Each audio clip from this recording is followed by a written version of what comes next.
যদি আল্লাহর ওলিদের মাধ্যমে এই দেশে ইসলামের প্রচার না হইতো, দাওয়াতে তাবলীগের কাজ না হতো, তাহলে তো এই দেশে মুসলমানের সংখ্যা বাড়তো না। আর মুসলমানের সংখ্যাধিক্যের কারণেই তো 1947 সালে দেশ বিভক্তির মাধ্যমে এটা পাকিস্তান হয়েছে। কয়জন আলেমের কাছে কয়জন মানুষ কালিমা পড়ে মুসলমান হয়েছে? প্রমাণ দেখেন তো, বুঝে দেখেন কয়জন মুসলমান হয়েছে। আর শাহ কারামত আলী জৌনপুরী রহমতুল্লাহ আলাইহির জীবনী পড়েন, ইসলামী বিশ্বকোষ ইসলামী ফাউন্ডেশন থেকে বের করেছে, সেখানে তার জীবনী পড়েন, তার হাতে কেমন কত লক্ষ লোক মুসলমান হয়েছে, 2 কোটি লোক মুসলমান হয়েছে।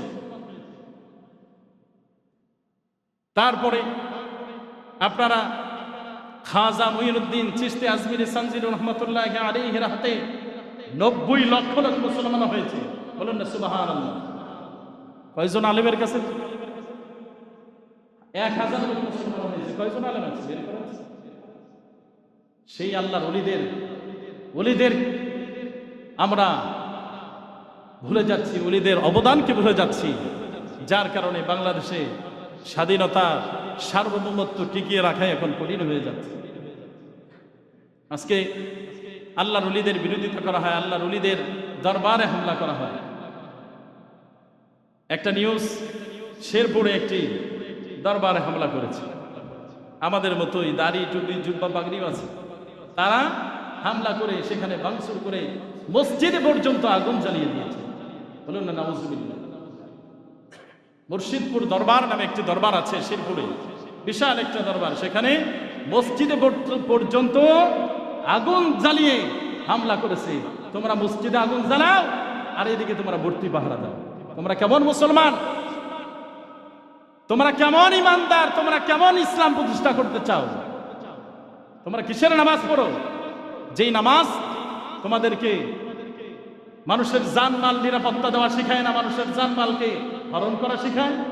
কি পড়াশোনা করো তোমরা? তোমাদের এত এলেম, তোমরা মাদ্রাসা করো নাম দিয়ে মহিলা মাদ্রাসা।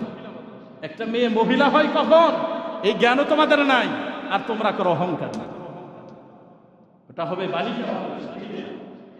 কথা বলেন, একটা শিশু বাচ্চা মেয়ে 5-7 বছরের মেয়ে পড়াশোনা করে, সেটা কি মহিলা? মহিলা তো তোমাদের এত এলেম, তোমরা মহিলা মাদ্রাসা পড়াও, অল্প বয়সের ছোট ছোট মেয়েদের তোমরা বলো মহিলা মাদ্রাসা।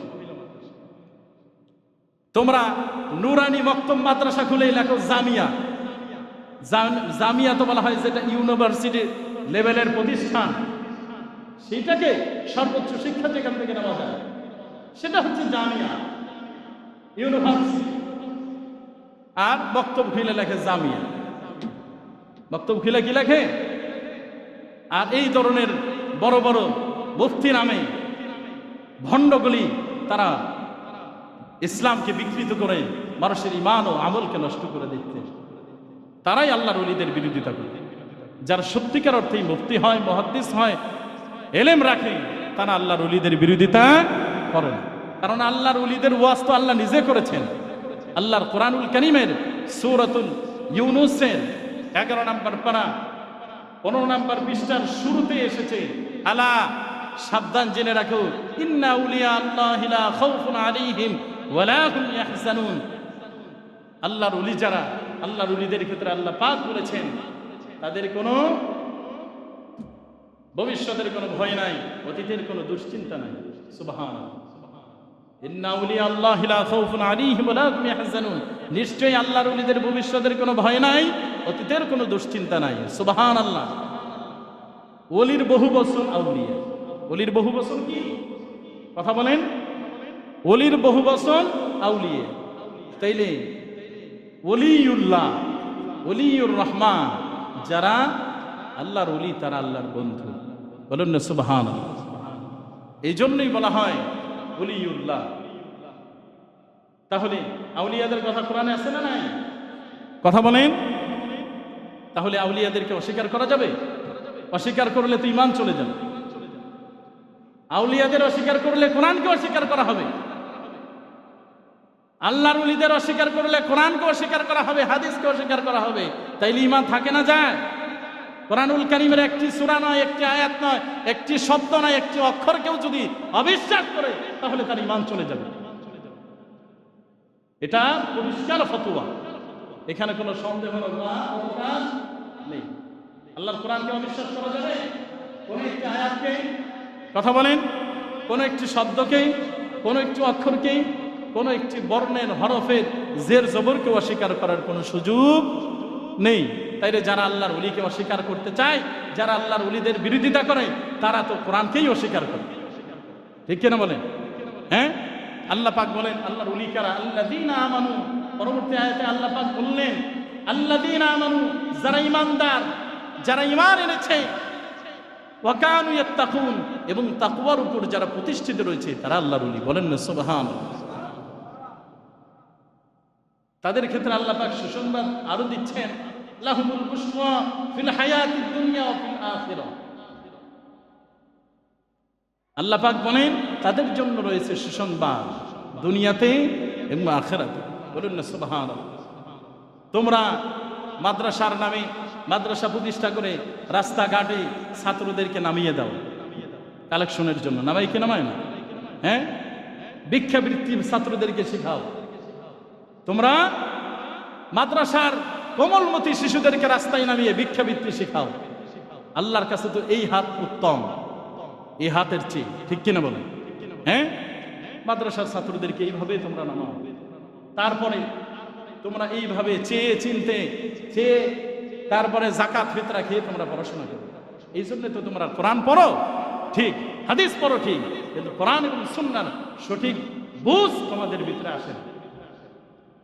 এজন্যই তোমরা আল্লাহর ওলি চিনো না, এজন্যই আল্লাহর হাবিবের সম্মান মর্যাদা বুঝো না। তোমরাই আল্লাহর হাবিবের সম্মান মর্যাদার বিরোধিতা করো। তোমরা এই যে এক বক্তার নাম দিয়েছেন, প্রচার করতে দুঃখ লাগে। তিনি বলেছেন কয়েকদিন আগে, এই বক্তার তো ইমানই নাই, তিনি বলেছেন কয়েকদিন আগে আল্লাহর হাবিবের সিনা চাক এটা কোরআন হাদিসের কোথাও নাই।